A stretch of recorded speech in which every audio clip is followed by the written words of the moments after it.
Chapter 9. March turned into April, and April turned into May. After Fireworm's remark about the pathetic bunny rabbit Toothless never pooed in the kitchen again.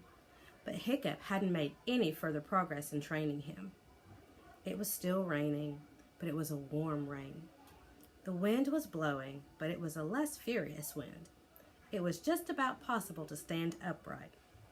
The gulls' eggs were hatching on the rocks, and the parent gulls dive-bombed Hiccup and Fishlegs when they came to the long beach to practice. "Kill, Horikow, kill," said Fishlegs to Horikow, who was calmly perched on his shoulder. "You could have that black-backed gull for breakfast. He's barely half your size." "Honestly, Hiccup, I give up. I don't know how I'm going to pass the hunting section of the test. Horikow just doesn't have the killer instinct. She'd never survive in the wild." Hiccup laughed hollowly. "You think you've got problems? Toothless and I are failing right from the beginning. The basic obedience commands, the retrieval, the compulsory exercises, the hunting, the lot." "It can't be that bad," said Fishlegs. "Watch," said Hiccup. The boys moved along the beach a bit, out of the range of the gulls. They started practicing the most basic command of all. Go! The dragon was supposed to stand, bolt upright, on the handler's outstretched arm. The handler would then bark the command as loudly as possible, while simultaneously lifting his arm to fling the dragon into the air. The dragon was supposed to soar gracefully into flight when the handler's arm reached its highest point.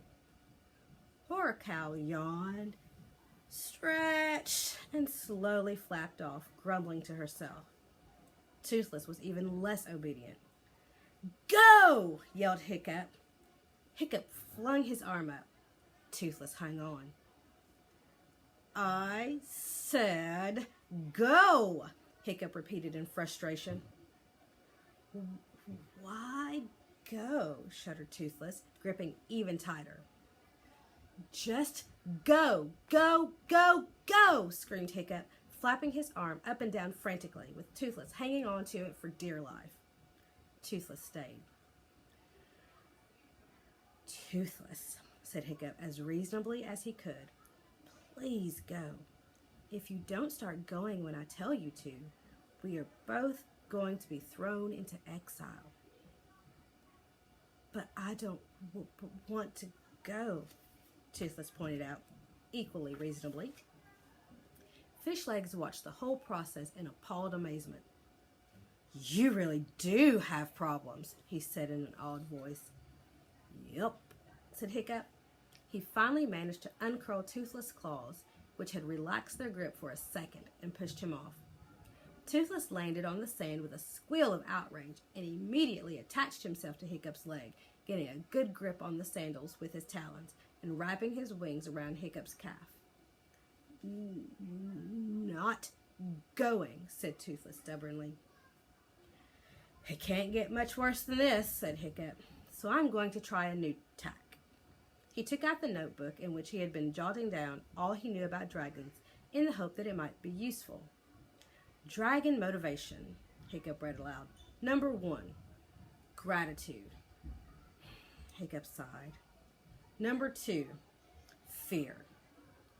"That works, but I can't do it." 3, 4, 5, greed, vanity, and revenge. Those are all worth a try. 6, jokes and riddling talk. Only if I'm desperate. "This has got to be a first," drawled Fishlegs.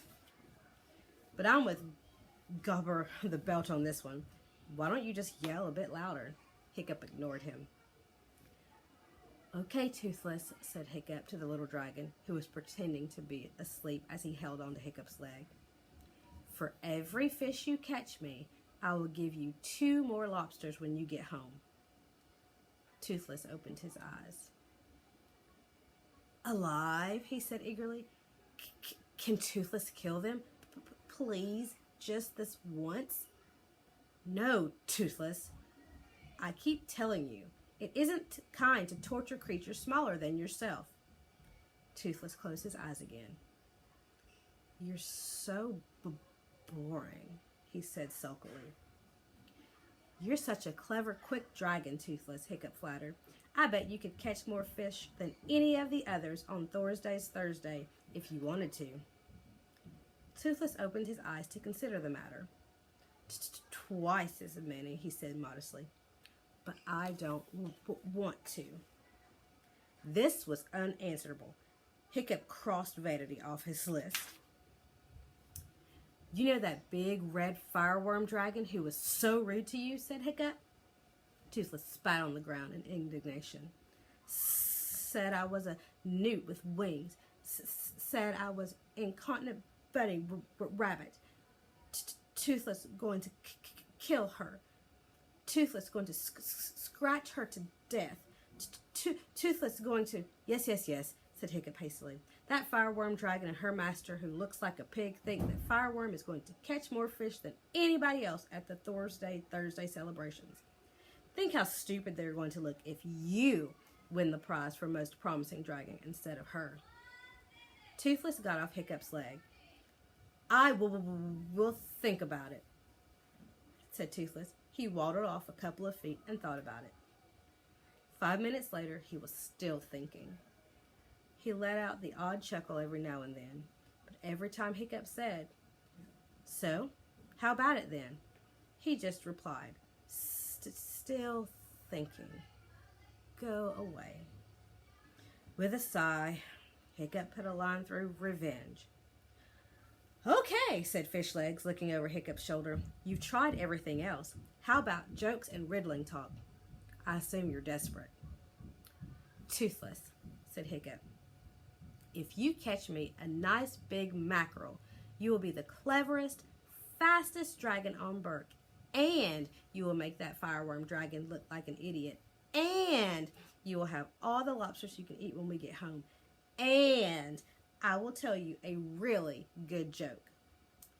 Toothless turned around. Toothless loves jokes. He flapped onto Hiccup's arm again. "All right, Toothless help you, but not because me being nice or anything yucky." No, said Hiccup. "Of course not. Us dragons, cruel and mean, but we do love a joke. Tell me now." Hiccup laughed. "No way. After you bring me a mackerel." "Okay then," said Toothless. He jumped off Hiccup's arm into the air. A dragon hunting is a very impressive sight, even a scrawny infant one like Toothless. He flew across the beach in his usual untidy, lopsided fashion, shrieking a few insults along the way at any cormorants that looked smaller than him. But as soon as he reached the sea, Toothless seemed to grow up a bit. The sea salt awoke in him some ancestral memory of the great pedigree hunting monsters that were his forefathers. He spread out his wings like a kite and flew fairly swiftly over the surface of the choppy waves, keeping his body and wings steady as he searched for the movement of fish. He spotted something and soared upward in circles until he was so high that Hiccup, craning his neck backward on the beach, could only just see him as a tiny speck. The speck was motionless for a second, and then Toothless dived, his wings folded by his sides, dropping like a stone out of the sky. He disappeared into the water and was gone for quite a while.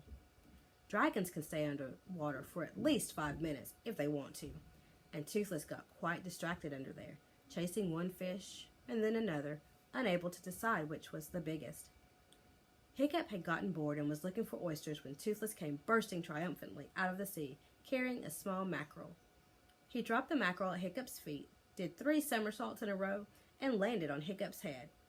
He let out the dragon's cry of triumph, which is a bit like a rooster crowing, but a lot louder and more self-satisfied. Then he leaned over and stared into Hiccup's eyes upside down. "Now, tell me a joke," said Toothless. "Whimpering wouldn't," said Hiccup. "He did it. He really did it. Tell me a joke," said Toothless again. "What's black and white and red all over?" asked Hiccup. Toothless didn't know. "A sunburned penguin," replied Hiccup. It was a very, very old joke, but apparently it hadn't made it to Wild Dragon Cliff. Toothless thought it was hysterically funny. He flew off to catch more fish so he could hear more jokes. It was an enjoyable afternoon. The rain stopped, the sun shone, and Toothless didn't do too badly at all with the hunting. He dropped a few fish and at one point wandered off entirely to chase rabbits on the cliff tops. But when he came back, when Hiccup called, eventually, and by the end of a couple of hours, he had caught 6 medium-sized mackerel and a dogfish. All in all, Hiccup was pretty satisfied. After all, he said to Fish Legs, it's not like I'm expecting to win the prize for the most promising dragon or anything. All I need is to show that Toothless is basically under my control, and for him to catch a few fish. We'll make fools of ourselves compared to Snotlout and his beastly hunting legend, but at least we'll have passed initiation. What was more, as Toothless dropped the last mackerel on the heap in front of Hiccup, Fish Legs noticed something sharp and gleaming in the dragon's lower jaw. Toothless has gotten his first tooth, said Fish Legs. It seemed like a very good omen. As they staggered home, they passed Old Wrinkly, who had been sitting on a rock watching them for the past couple of hours.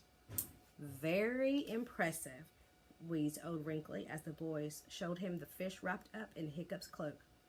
We reckon Hiccup really might pass the final initiation test on Thursday, said Fish Legs excitedly.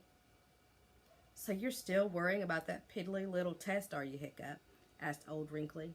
There are larger concerns, you know. There's a ginormous storm brewing up, for instance. It should hit us in about 3 days. Piddly little test? Said Fish Legs indignantly. What do you mean, piddly little test? The Thursday Festival is the biggest event of the year. Everybody who is anybody will be there. All the hairy hooligans and the meatheads. Plus, this may not seem important to you, but anybody who fails this piddly little test gets put into exile to get eaten up by cannibals or something equally gruesome. I'm going to call myself Hiccup the Useful, and this dragon Toothful, said Hiccup, beaming. I thought of it just now, and I'm really pleased with it. It's solid, dependable, not too flashy, and not too much to live up to.